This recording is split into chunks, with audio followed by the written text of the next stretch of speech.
All right, third grade, now that we have looked at Romero Britto and learned a little bit about him and his style of art and some of the characteristics, we are going to create a Britto-inspired cat.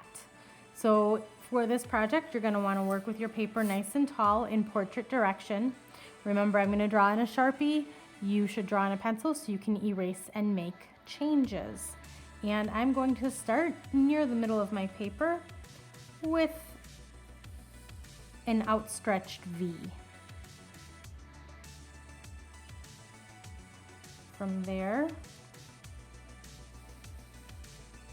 I'm going to come up on either side.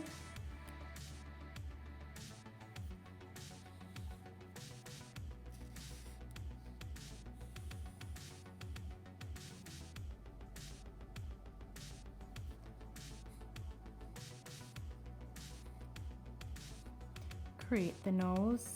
I'm going to give my cat closed eyes. You can give your cat any kind of eyes you like. Down below, I'm going to do a circle.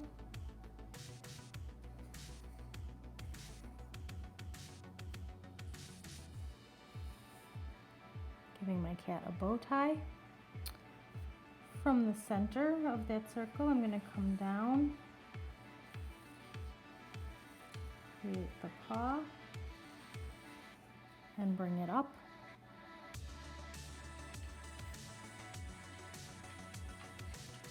Create the other paw and bring that up.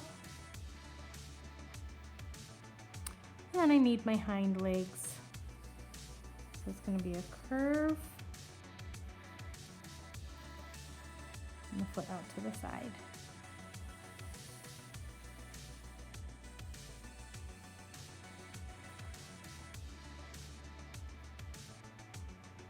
Once I've created the drawing, then I'm going to start to break up my background with these lines, creating those different shapes.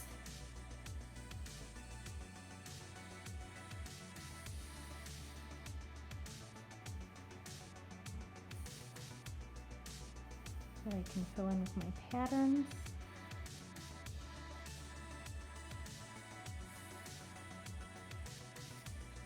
Something like this. Your lines don't have to be exact. The way you break your picture up does not need to be exact.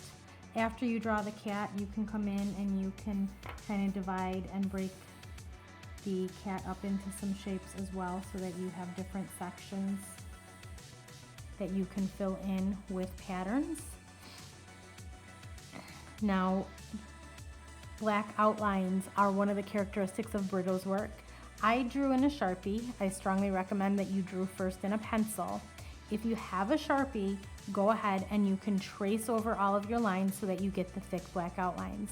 If you don't have a Sharpie, then you're gonna wanna do your black outlines at the end, depending on what you're coloring with. If you're using crayon, you can trace over this with a black crayon and you'll be good to go. If you're using Crayola markers, remember these are water-based, and if you trace with black before coloring, your black and your colors will mix up. Once you are done and you have your drawing ready to go, it is time to start patterning. So again, crayons, markers, colored pencils if you want, those might take you a little while, and you're gonna start to put different patterns within your cat drawing. So I'm gonna come in and I'm gonna do some stripes. Depending on how you're holding your marker, you will get different effects. So these markers, the thick markers, have a skinny tip and a broad side to them. So if I lean it on the side, I'll get a thicker line. If I hold it up and down, I'll get a thinner line. But I want to fill this space in. So I'm going to use the side of it to create the stripes within there.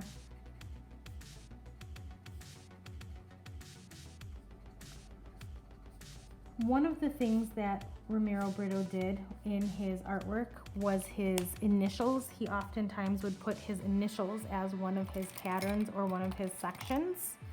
So I'm going to do that to fill in the section. I like to color with my lighter colors. I like to color the whole thing solid sometimes and then do my designs on top. So I'm going to come in with my gray marker on top of my yellow, and I'm going to write my initials, first letter of my first name, first letter of my last name, and that becomes one of my patterns. Romero Britto also enjoyed putting a heart. Sometimes the heart was the subject of his work, sometimes the heart was hidden within, sometimes hearts became the whole pattern. So I'm going to just create one giant heart in this section, and that's going to be it in that section. As you are working, some of your areas can be left just a color, while others are going to be done as patterns. So if I wanted to leave this as just an orange section, I can, but I'm going to do as many patterns as I can come up with.